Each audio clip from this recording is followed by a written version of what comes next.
हल्द्वानी पहुंचे उत्तर प्रदेश के पूर्व मुख्यमंत्री व समाजवादी पार्टी प्रमुख अखिलेश यादव ने जोशीमठ मामले में राज्य सरकार के खिलाफ जमकर हमला बोला। उन्होंने कहा कि मुनाफा कमाने के नाम पर सरकार पर्यावरण व्यवस्थाओं को दरकिनार करते हुए पहाड़ के लोगों की जान जोखिम में डाल रही है। अखिलेश यादव ने कहा कि लंबे समय से स्थानीय लोग, साइंटिस्ट और भूवैज्ञानिक लगातार सरकार को संकेत दे रहे थे कि यहाँ एनटीपीसी द्वारा बिजली पैदा करने के नाम पर पूरे पहाड़ को संकट में डाला जा रहा है, लेकिन यह सरकार केवल मुनाफा कमाने की सोचती है। उन्होंने कहा कि उत्तराखंड और उत्तर प्रदेश दोनों जगह उत्तराखंड के ही मुख्यमंत्री हैं, ऐसे में उत्तराखंड के लोगों पर ही संकट आ रहा है। इससे पहले केदारनाथ से भी इस सरकार ने कुछ नहीं सीखा। वहीं अखिलेश यादव ने राहुल गांधी की भारत जोड़ो यात्रा पर पूछे गए सवाल पर कहा कि भारत जोड़ो यात्रा कांग्रेस का अपना राजनीतिक कार्यक्रम है, जिसमें उन्हें भी आमंत्रण दिया गया था। इसके लिए उन्होंने राहुल गांधी को भी धन्यवाद दिया, क्योंकि उनकी राजनीतिक पार्टी की अपनी मर्यादा है।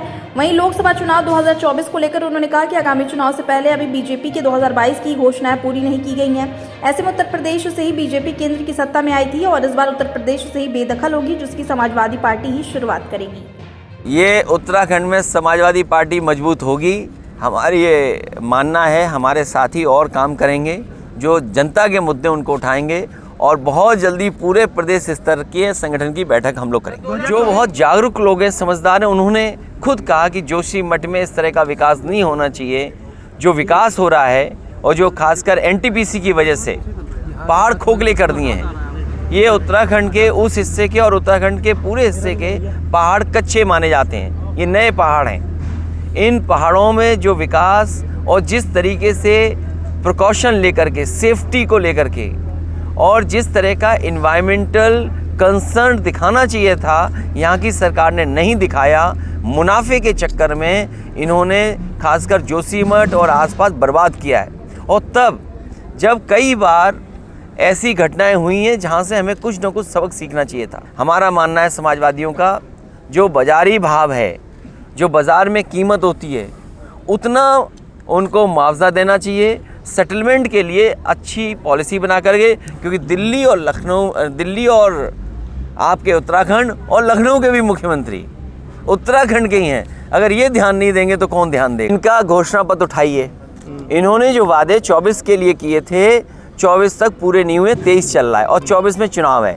इसलिए हमारे आपके लिए तो 23 शुरू हो गया है, लेकिन बीजेपी का अभी 22 नहीं ख़त्म हुआ, क्योंकि 22 ख़त्म अगर वो कर देंगे तो उन्हें वादे पूरे करने पड़ेंगे। यूपी में पेपर लीक, उत्तराखंड में पेपर लीक, यहाँ पर भर्तियों पे सवाल खड़े हो रहे हैं, वहाँ भी भर्तियों में सवाल खड़े हो रहे हैं, और कितना भेदभाव है। इसलिए हम तो ये कहेंगे कि हमारे जो मुख्यमंत्री जी हैं उन्हें उत्तराखंड बुला लो, और नहीं बुला रहे हो तो उत्तराखंड के हमारे मुख्यमंत्री जो उत्तर प्रदेश में हैं उनसे कहो कि उत्तराखंड के लिए नौकरी रोजगार में भी कुछ आरक्षण दे। जब राहुल गांधी जी का पत्र आया तो मैंने उन्हें मुबारकबाद दिया, कांग्रेस पार्टी का। अभी उनके प्रदेश के राष्ट्रीय अध्यक्ष जी का फिर एक बार पत्र आया था, फिर मैंने उन्हें धन्यवाद दिया है और उनकी यात्रा सफल हो ये मैंने कहा है। लेकिन वो पॉलिटिकल यात्रा है। समाजवादी पार्टी के अपने सिद्धांत, अपने कार्यक्रम, अपने फैसले हैं, इसलिए हम उनकी यात्रा में शामिल नहीं हो रहे।